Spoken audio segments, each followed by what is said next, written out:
Alrighty, welcome back to the little greenhouse. These guys are still here. They're just chilling, growing like they should. Plants are doing well. Got some germination on my little purple heart there, starting to sprout. Microgreens, those are still kind of growing strong. I just started another batch here, so we'll see how long it takes. As the days get colder and colder. In Oregon, December is not our coldest point. It's about mid to late January, early February. That's when we get a lot of the hard freezing weather, and that's when we get most of our snow. So yeah, it's small, but I got to start somewhere, get my inventory up, get the word out, and hopefully find some customers to buy all this stuff when it's ready, of course. But the main focus for today is going to be the hydroponics tower. Now, I want to say right off the bat, this is not my design. I found this on YouTube and the internet. It's a kind of a conglomeration of just a lot of different people and ideas. There is a lot of original stuff that I have done in terms of like how I kind of mounted up some stuff down there, and I'm using a bucket. Most people use something else, and then I'm gonna have a 3D printed kind of bulkhead thing that goes around there, because as you can see, we've got some gaps and I want it to look nice and have a nice seal. I also got to figure out how to seal up some of these leaks here that are happening around the edge.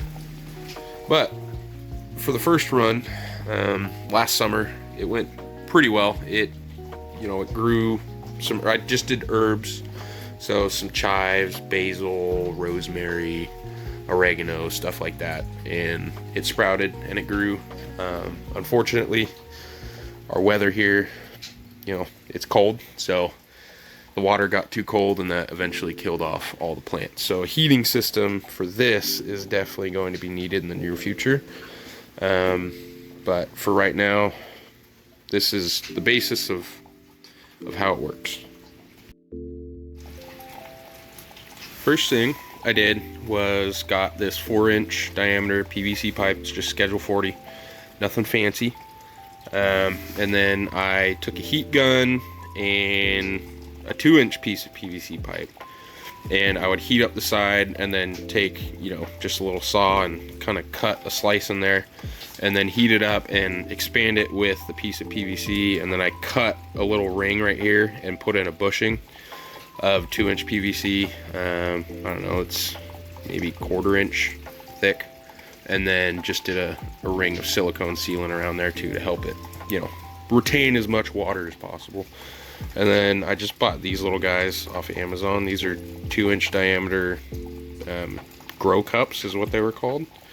So they just fit in there like that, and if I need to change them out, I can just pull them out or whatnot. And for the growing medium, I haven't found anything that I like just yet. I tried coconut coir, which is just ground up coconut fibers.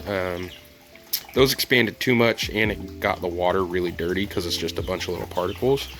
These things work okay. They're called Root Riot. It's basically the same thing. They're just pre-moistened and pre-formed into this shape, so they do fit a little bit better, but it's hard to plant anything in them. Like, you really gotta force the seeds down in there. Hey, calm down there, quit fighting. Yeah, I'm trying to film a video here. And so yeah, it's gonna be another science experiment trying to find what growing medium works best. I might just go get some old sponges from somewhere and see if that works, because you really just need something for the roots to attach to and something to absorb the nutrients and stuff from the water as it passes over. Down inside the tank, I have a 300 gallon per hour pond pump that I bought from Lowe's. It's okay. It does the job for what I need it to. If I ever expand this project, make it any bigger, make the diameter of the pipe any bigger, I'm definitely gonna have to get a bigger pump. This one's only suitable to pump up to 73 inches, and I'm sitting at about 72 inches right now. So it's pushing it. If you look at the top here, you can actually kind of see how it's just really dribbling out. I got a filter system in there, and then I put a shower drain underneath that to hold the filter in place, because shower drain's 4 inches in diameter. That's the same diameter as this pipe. So it ended up working out pretty well. Overall, cost wasn't too bad. The most expensive thing was just the pump. And even then, that came with the, I think it was, 1/2-inch tubing on the inside. There's just a little black tube right in there, and that feeds all the way up to the top. So yeah, that was like 40 to 50 bucks, somewhere in there at Lowe's. And I had the pipe, you know, laying around, and yeah, seems to be working okay. It's just heating is the biggest issue that I'm facing right now with this, and why it's kind of on hold for the moment. With that all being said, I have been looking into these things called Peltier devices, and basically what they do is they're a heat transfer device. So energy goes in through the wires, one side gets hot, one side gets cold, or you can put heat on one side and attach the wires to a battery or a charging system, and it will produce heat energy essentially.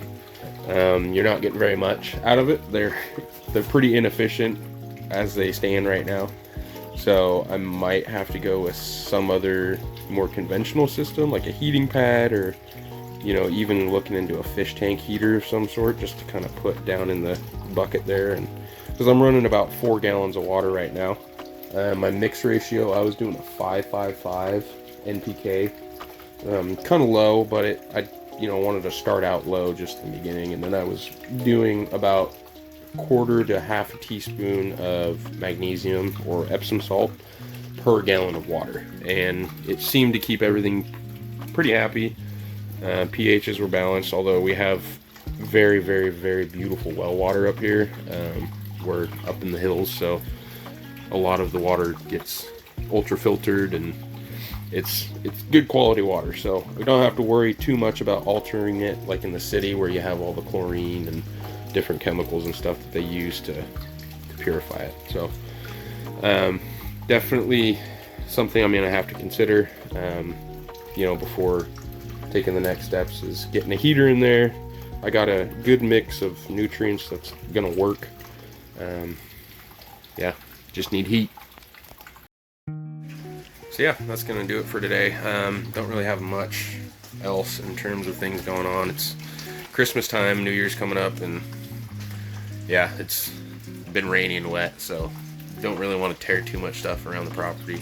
Just trying to get stuff done in the greenhouse and get old projects up and going again.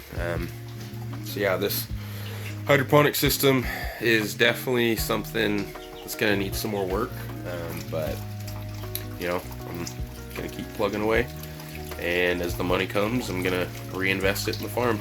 Hopefully some tractor jobs will come up here. That's kind of what I'm looking for right now, is just getting, hey, I'm offering services and work. It's a slow season, so if you need road repair, or any debris cleanup or anything like that from storms, or if it snows, I can plow driveways and stuff. We'll see what happens.